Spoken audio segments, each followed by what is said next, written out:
From being kicked out at 14 for bad grades to building a six-figure business, my journey of overcoming adversity. I am a 27-year-old boy, and my parents kicked me out of the house because I received poor grades. Yes, you heard that correctly. Despite having lived in the United States for 2 generations, my parents have learned little from American parenting techniques. They have become preoccupied with my school grades, believing that good marks are the only way to live a successful life.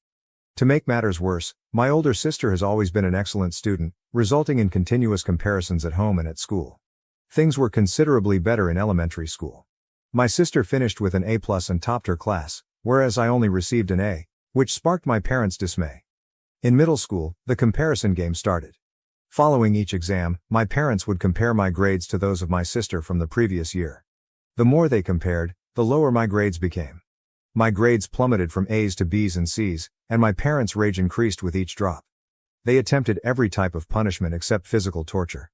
I was forced to kneel for hours without food or water, and I was starved the night before examinations to help me concentrate.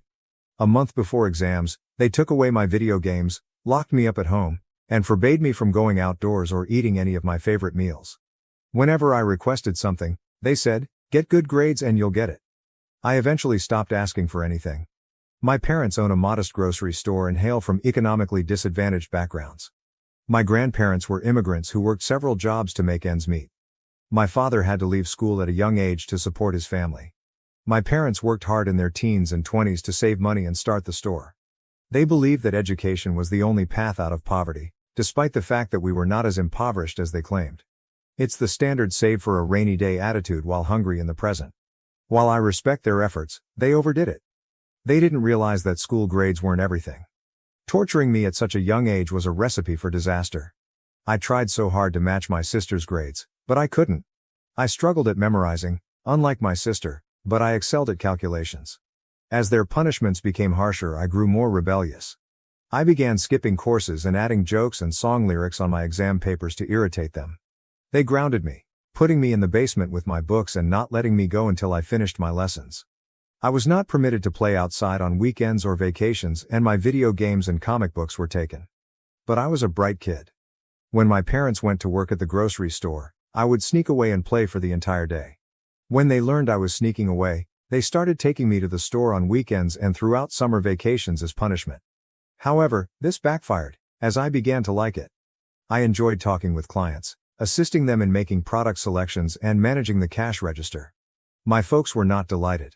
They did not want me to run the grocery business, they wanted me to be a doctor or an engineer. Anything less was considered a dishonor to the family. One day, I casually said that I wanted to be a salesperson because I was good at closing deals. My folks were horrified. They believed that only ignorant people work in sales. Because they were spending so much money on my schooling, I was expected to pursue a respectable career, such as becoming a doctor or engineer. This tension persisted until I tested their limits by receiving a F in my freshman year of high school.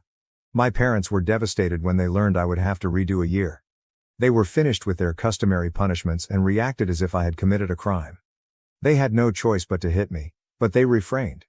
Instead, they exposed me to severe verbal abuse and psychological suffering. They claimed I had brought dishonor on the family and could no longer live with them. They tossed me out of the house and commanded me not to return, even if I died from starvation or cold. I was devastated. Despite my rebellious inclination, I had never envisioned running away from home, and I was unprepared for this predicament. My parents didn't allow me to mingle much, so I had few friends to turn to for assistance. I was either confined at home or sent to the grocery store to help out.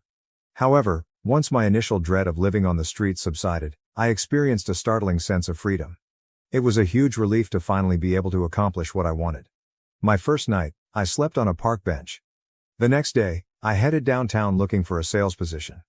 I knew I had an aptitude for selling, so I went from store to store, asking if there were any openings. After applying at over a dozen businesses, I got a position at a beauty shop. It wasn't simple because I lacked qualifications and prior experience, but the owner required someone immediately. He challenged me to sell a costly lipstick as an add-on to a customer who only wanted night cream. I managed to sell it and the owner saw my potential. He was impressed by my ability to sell makeup to young women and employed me. The salary was poor, but he did offer me a place to sleep. As my sales increased, I requested a commission on each sale, and it was the beginning of my path to become a successful businesswoman. Ironically, my parents thought forcing me to work at their grocery shop was punishment, but it actually provided me with valuable real-world experience that would benefit me later in life. I wish they had recognized my potential and understood that practical experience is far more valuable than memorizing academic material. Following that, I bounced about jobs in search of higher salary. One business even offered to cover my college expenses, but I declined. I had something else in mind. At the age of 21, I founded my own company, which offers support and sales services to other small enterprises. My company closes deals for other product-based businesses, generating cash in exchange for large fees. We sell a wide range of things, including credit cards, insurance, cosmetics, and books. It did not expand immediately. It took over 5 years to stabilize. I began with simply 5 staff working for a single client, who sold mattresses and pillows. My organization now has 200 sales agents that assist over 50 companies in selling thousands of products. That's enough backstory. Here's the current issue. My mother has been monitoring me online. She recently began following me on Facebook and Instagram. My accounts are public, and she has been liking older posts and photos. I'm not sure if she's trying to draw attention to herself or if she's simply making mistakes while zooming in on my photographs. One thing is certain, they are fascinated by my lifestyle. They used to think I was a loser who couldn't do anything without decent marks, but today I earn 6 figures every month. My mother texted me a week ago, saying she missed me and wanted me to come home. I saw the message but did not reply. She has been pouring me with compliments about how proud she is of my accomplishments. She's now bugging me to come over. Regardless of how much I disregard her messages, I can't stop thinking about them and my childhood trauma. Part of me wants to go home and brag about my success in front of them, to let them feel the embarrassment they caused me. However, my partner believes that I should avoid them. And don't get caught in their emotional net. She believes they will eventually use guilt to extort money from me. What do you all think I should do? Update 1. Hello everyone?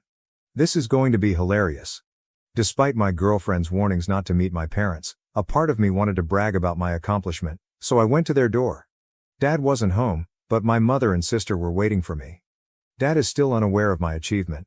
He believes I'm generating money by scamming others and does not want to be affiliated with me. Mom apologized and said that I had to suffer because of Dad's old-school notions that good grades were the key to life. It was funny how she made Dad the scapegoat, despite the fact that she was also complicit in abusing me. I pointed out that she was really stricter in punishing me, but she dismissed it, claiming she was simply following Dad's directions as a good wife. When I tried to hold her accountable, she smiled and claimed it was all in the past, and we should go on and reconnect as a happy family. I inquired about my sister's life. She informed me that she has a master's degree in literature but is having difficulty finding work as a teacher due to poor communication and social skills. Despite knowing the cause for her terrible people skills, I pretended to be intrigued and asked her why her high academics weren't helping her get a job. She blamed our parents, claiming that she had spent her entire childhood confined in a room studying to impress them. She pushed herself to the limit and separated herself from everyone. I knew how lonely she was at school. She had few friends since Mom wouldn't let her mingle. Mom believed that white kids were terrible students and negative influences. Despite her hard work, my sister's lack of social skills is now limiting her professional prospects. Seeing her situation, I'm pleased I rebelled. Else, I'd have ended up like her. My parents attempted to isolate me as well, but I resisted. My sister joined me in condemning Mom's terrible parenting. Mom began sobbing and, once again, expertly deflected the blame to Dad. After we finished blaming her for our horrible childhood, I asked her why she had contacted me. She went on and on about how proud she was of my accomplishments, despite the fact that she had no idea what I did for a job. As I've previously stated, Asian parents define success as being a doctor, engineer, or having a high-paying position at a bank. They don't comprehend entrepreneurship. To them, running any business is the same as running a grocery store, which they despise. Sitting in that house reminded me of my upbringing, when my parents warned me I'd wind up on the streets as a loser.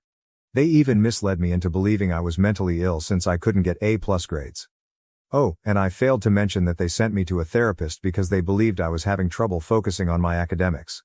After 2 or 3 sessions, the therapist chastised my parents for putting too much pressure on me, claiming I was a perfectly normal child with an average IQ for my age. My girlfriend bet that Mom invited me to ask for money. She lost the bet, and Mom did not ask for any money this time. However, her behavior indicates that the request will arrive shortly. Since then, Mom has been continually checking in on me. My girlfriend wagers $1 that whenever she receives a text, it will be about money. LOL, I've won every bet thus far because Mom hasn't inquired, but I suspect I'll lose soon. Mom has invited me to dinner this weekend. I understand she's attempting to present a rosy picture before asking for things. I just got a text from her saying she's arranging supper for me this weekend. I'll provide an update in my future post. I have to rush immediately. Goodbye. Update 2. Hello everyone, I got my sweet revenge on my folks. I don't think they'll ever call me again after this humiliation. In my last piece, I noted Mom's text invitation to supper.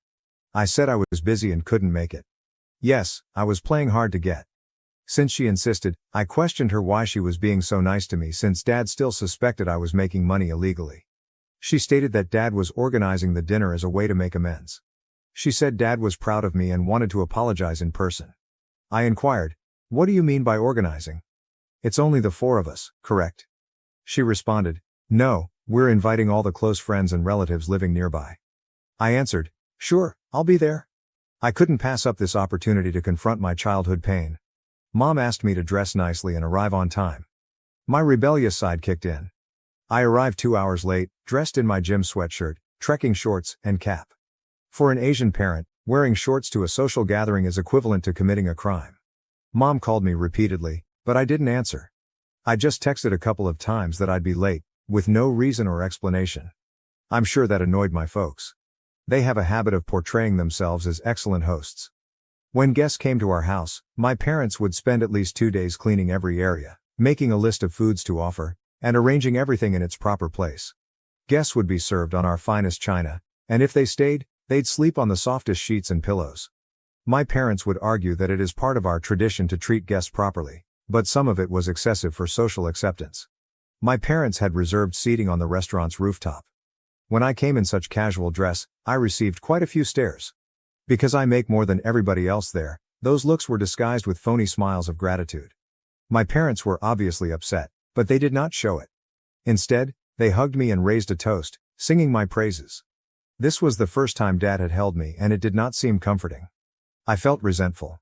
The way they acted made me wonder whether I was the jerk for believing they were incorrect all along. But they were imposters. The hall was crowded and for a while, I pondered discreetly eating dinner and leaving. But when they proceeded to tout my accomplishments as their own, I became outraged. They boasted about my accomplishments, belongings, and lifestyle, taking full credit for molding me into a good person. My outspoken aunt then questioned, "Didn't you guys throw him out of the house?" I laughed and applauded her bravery. My parents were embarrassed, but they soon covered it up, saying it was a way to bring me on the right track. And that their penalties were what helped me achieve in life. I lost it when they stated that. I sarcastically replied, "That's correct everyone, I attribute my whole success to my poisonous parents. Do you know what the best decision they ever made for me was? I was kicked out of my house and forced to live on the streets." Yes, it is correct. You're so cocky today, stating you knew I'd be successful. It's funny because I recall another version. Didn't you say I would be a loser? A homeless drug addict? Worse, a criminal? I went on. Remember how you restrict me of family vacations as punishment for my grades? How did you lock me up at home for a week with little food? You confined me in the basement for hours without sufficient ventilation and ordered that I finish my education there. Yeah, you're correct. All of this was absolutely necessary to make me a better person. Perhaps everyone in this room should do the same for their child to help them succeed. You see, this is the secret sauce of success, you understand? It was such a monologue. I would say that the bitterness and pain that had been building up inside me for years had finally erupted. My mother tried to intervene, but I dismissed her and resumed my rant. My sister tried to calm me down by caressing my arms, but I was beyond their control. My parents were in tears, and they would have rather died than be embarrassed in front of the entire village. But I was less concerned about their reputation. Standing next to me, my sister was crying as well. Some of you may ask why I have a soft place for my sister since she has never stood up for me as an elder sibling. Well, I do not blame her. She was the same age as me, but a year older. My parents caused more harm to her than to me. At the very least, I was able to rebel, sneak out to play and finally build a better life for myself. She, on the other hand, lost her spine by following our parents' orders. She never got to enjoy her childhood, and she now struggles with low confidence while living with them. I've offered her a position with my company, and she's even taken personality development seminars, but it hasn't helped much. I offered she start working for me to gain some soft skills, and then she could choose a job for herself. As for my parents, I have severed all connections with them. I warned Mom not to contact me again, and that I was just speaking to her to exact revenge for everything they had put me through. I've blocked her, but I plan to stay in touch with my sister. My sister patted me on the back for exposing our parents, saying it was the best vengeance I could have gotten. They don't care about money or anything else but their reputation as perfect parents in the neighborhood. Following the event, various family members and friends reached out to express their condolences for my troubles. I told them I was not searching for pity. I just wanted people to recognize that pressing a child for academics is more harmful than beneficial. My sister and I are living proof of poor parenting. Thank you for watching. If you haven't subscribed yet, please do so and hit the notification bell to stay updated with more shocking real-life stories happening around you.